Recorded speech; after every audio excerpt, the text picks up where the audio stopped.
네, 안녕하세요. 요번 주에는 스크리너 대신에 학교 기출문제 해설 영상으로 갈무리 될 것 같습니다.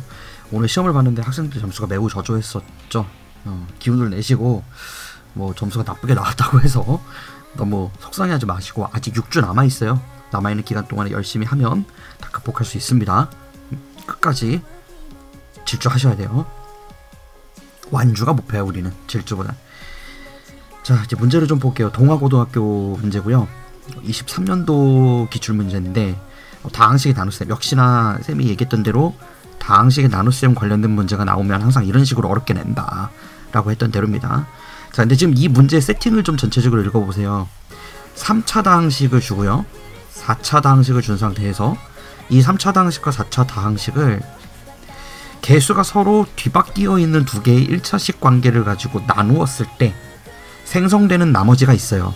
그 생성되는 나머지가 동일하게 되든 그 조건상에서 이 몫에 특정 값을 넣었을 때 그 결과를 구해달라라는 그런 문제입니다. 일단 이제 세팅을 조금 해봐야 될 것 같아요. 이게 무슨 의미일까? 자, 지금 첫 번째 식을 보게 되면 3차식인데 ax 세제곱 빼기 b를 갖다가 ax 빼기 b로 뭐 같은 개수들로 구성되어 있네요. 얘로 나눴을 때 이거를 q1이라고 하고 나머지를 r1이라고 하겠대요. 그 다음에 그 밑에는 a의 살짝 하나 좀 띄워서 a의 요번엔 뭐라고 되어 있어요? 한 차수가 높죠. ax 4제곱 빼기 b를 bx 빼기 a로 나눴을 때는 몫을 q2 그 다음에 r2라고 하겠다고 합니다. 자, 근데 이 상황에서 이 r1과 r2가 값이 같게 되도록 하겠다라는 거예요. 조건이 그렇게 주어져 있는 거죠. 그러니까 결국에는 r1과 r2가 같다는 조건 사이에서 무엇인지는 모르겠으나 a와 b가 값이 어떻게든 결정이 난다면 이 q1과 q2를 각각에 항해서 예측할 수 있게 되죠. 왜요? a하고 b를 다 알면 결국에 q1과 q2를 직접적으로 구할 수 있게 되거든요. 그죠? 그런 상황인 거예요. 자, 근데 이제 나머지를 똑같게 만들려면, 그리고 나머지가 똑같다라는 전제 조건을 가지고 문제를 풀려면 이 위에 있는 식과 아래에 있는 식의 r1과 r2만 남아있는 상황을 우변에 연출을 함으로 인해 그 r1과 r2가 같아서 뭐 a, b의 관계가 어떻다 이런 식으로 문제를 풀어야 될 것 같다는 느낌은 듭니까? 그러면 돼요. 자, 첫 번째 조건에서는 일단 첫 번째 3차식에선 x에다가 a분의 b를 넣었을 때 상황을 고려를 해봐야 돼요. 그죠? x에다가 a분의 b를 넣었을 때 이제 어떤 상황이 생성되나 보도록 합시다. 좌변에다가 이제 식을 넣어보면 얘가 a제곱분의 b세제곱 빼기 b는 r1이 되죠. 그죠? 그 다음에 밑에 식에는 a분의 b가 아닌 b분의 a가 들어와야 돼요. 뒤바뀌어 있죠. 그래서 그 아래 식에는 x를 b분의 a를 집어넣어야 되는 상황인 거고, 이렇게 진행을 했었을 때는 그 아래 식에서 a 4제곱이 곱해져 있기 때문에, 그리고 b분의 a를 곱하는 거니까 b 4제곱분의 a 5제곱 빼기 b가 r2가 된다라고 얘기할 수 있습니다.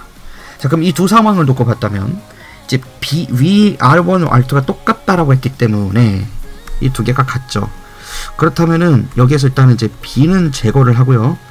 결국에 a제곱분의 b 세제곱이 b 4제곱분의 a 5제곱과 같다라는 결론을 내게 되는데, 양변에 크로스로 곱을 하면 a의 7제곱이 결국에 b의 7제곱과 같아지는데, 이거는 a와 b가 홀수 차수이기 때문에 a, b가 같지 않으면 불가능한 상황인 거죠.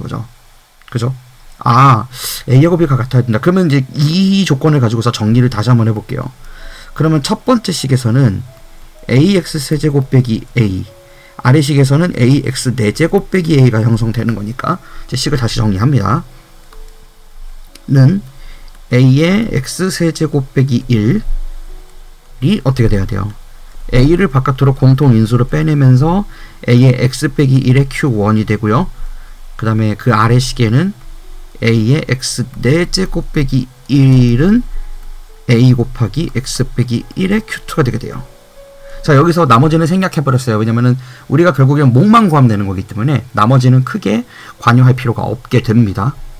자, 그 상태에서 그러면 지금 x세제곱 빼기 1을 갖다가 x 빼기 1을 인수로 해가지고 몫을 구하면 되는 거죠. 그렇다면 조립제법 쓰면 될 것 같은데 어차피 인수분해 공식을 알고 있으니까 q1은 바로 나와요. q1은 식이 어떻게 돼야 돼요? 그렇지. x제곱 플러스 x 플러스 1이 돼야 되는 거죠.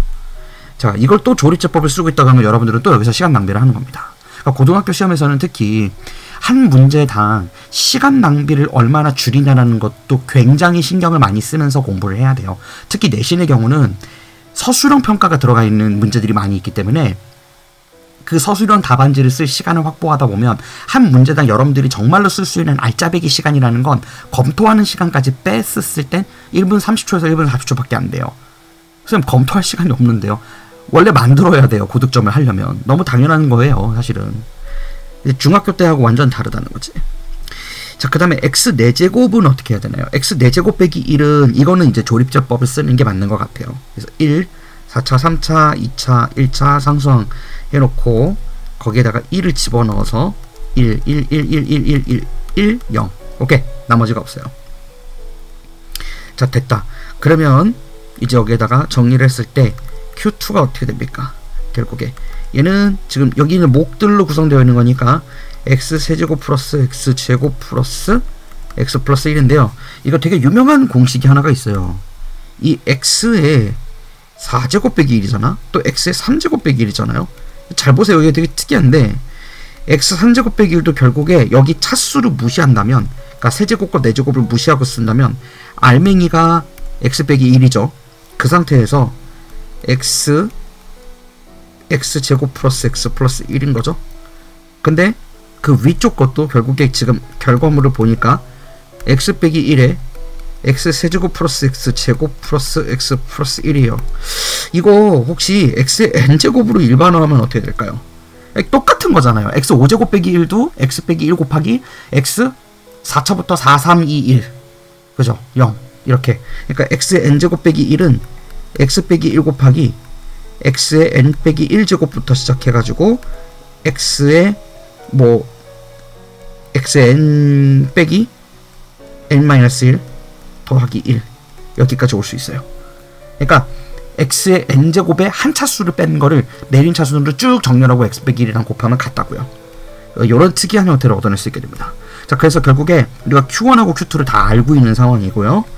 이제 q1에다가 마이너스 1을 대입하게 되면 q1은 제곱이었었어요. 그래서 1 빼기 1 더하기 1이 될 거고, q2에다가 2를 집어넣게 되면 세제곱부터 해가지고 들어가는 거니까 2의 세제곱 8, 2의 제곱 4, 2, 1 이렇게 4개를 해서 이걸 다 더하면 어떻게 돼요? 위쪽 거는 1이 되고 아래쪽 거는 12, 14, 15가 나오네요. 그래서 정답이 16이 되는 겁니다. 이게 굉장히 특이한 형태의 문제인 거고요. 애초에 우리가 문제를 푸는 데 있어서 주어져 있는 조건을 가지고 침착하게 따라가다 보면 문제를 해결할 수 있어요. 근데 꼼꼼하게 해야만 실수를 안 하고 시간이 많이 압축되는 것이기 때문에 여러분들이 항상 나머지 정리가 들어오게 되면, 또 인수 정리가 들어오게 되면 인수분해, 재배열 막 이런 것들을 항상 생각하면서 어떻게 하면 시간을 단축시킬까를 자꾸 노력을 해야 돼요. 고등학교 수학은 계산 문제가 복잡한 것이 아니라 생각하는 재료를 조립하는 데 걸리는 시간이 훨씬 많습니다. 그거를 얼마나 줄여가느냐라는 거는 개념의 뎁스를 얼마나 깊게 가져가느냐하고 직접적인 연관이 있어요. 앞으로 이제 쌤 수업을 듣는 학생들 같은 경우에는 특히 개념 뎁스를 깊이 가져가는 테스트를 많이 볼 겁니다. 그게 핵심 포인트니까 잘 준비해 보도록 하세요.